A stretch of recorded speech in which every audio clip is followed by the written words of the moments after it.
कि बाबा साहेब ने बड़े कमाल की बात कही है कि कुत्ता बनकर जीवोगे तो दुनिया लात मारेगी, कि कुत्ता बनकर जीवोगे तो दुनिया लात मारेगी, और शेर बनकर जीवोगे तो दुनिया सलाम ठोकेगी। नमस्कार मित्रों, मैं बीएन राजस्थानी फिर से हाजिर हूँ बाबा साहेब की पुण्य तिथि पर एक छोटा सा बाबा साहेब से संबंधित प्रेरणादायी प्रसंग लेकर के। तो मित्रों, आज का जो अपना प्रसंग है उसका शीर्षक है बाबा साहेब और लाइब्रेरियन। तो मित्रों, जब बाबा साहेब अपनी पढ़ाई करने के लिए जब इंग्लैंड गए हुए थे और वहां की एक लाइब्रेरी में वो पढ़ने जाते थे, तो लंच होने पर लाइब्रेरी में पढ़ने वाले जितने भी वहां पर विद्यार्थी थे, जैसे ही लंच होता वह वहां पर जो कैफे बना था वहां पर लंच किया करते थे और बाबा साहेब वहीं पर बैठे हुए लंच करते थे। ये चलता रहा और एक दिन जो लाइब्रेरियन था उन्होंने बाबा साहेब को लाइब्रेरी में बैठे हुए ब्रेड के टुकड़े खाते हुए देख लिया और बाबा साहेब के पास में जाकर के उनको धमकाते हुए कहा कि तुम्हें शर्म नहीं आती? तुम इस लाइब्रेरी में पढ़ते हुए छुप छुप के ब्रेड खा रहे हो, खाना खा रहे हो।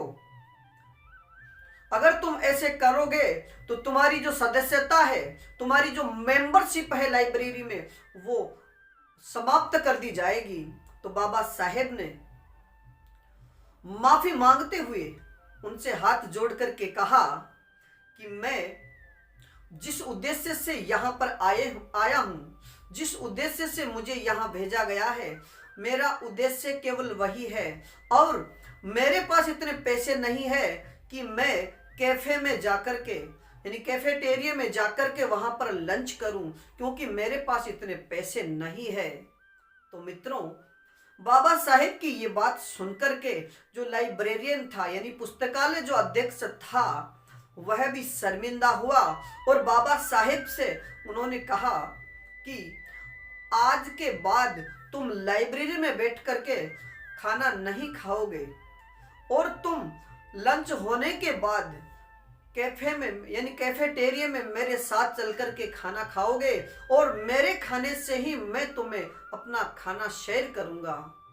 तो मित्रों,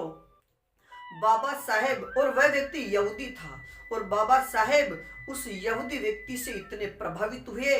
और प्रतिदिन फिर उन्हीं के साथ जाकर के वो खाना खाया करते थे। तो मित्रों, उन्होंने बाबा साहेब ने यहाँ पर लाइब्रेरी में जो उनसे छोटी सी गलती हुई थी उसको उन्होंने छुपाया नहीं, केवल एक ईमानदारी का परिचय दिया। तो मित्रों, इस प्रसंग से हमें यही शिक्षा मिलती है कि हमें भी जीवन में हमारा जो लक्ष्य है,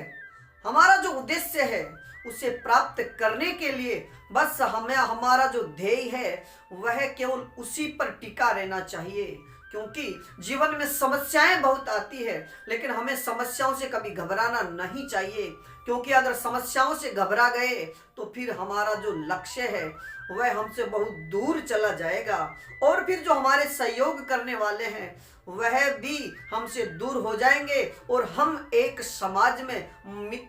मजाक के पात्र बनकर के रह जाएंगे। तो मित्रों, आज के लिए इतना ही, बाकी फिर मिलेंगे एक इसी प्रकार के प्रेरणादायी प्रसंग के साथ। धन्यवाद।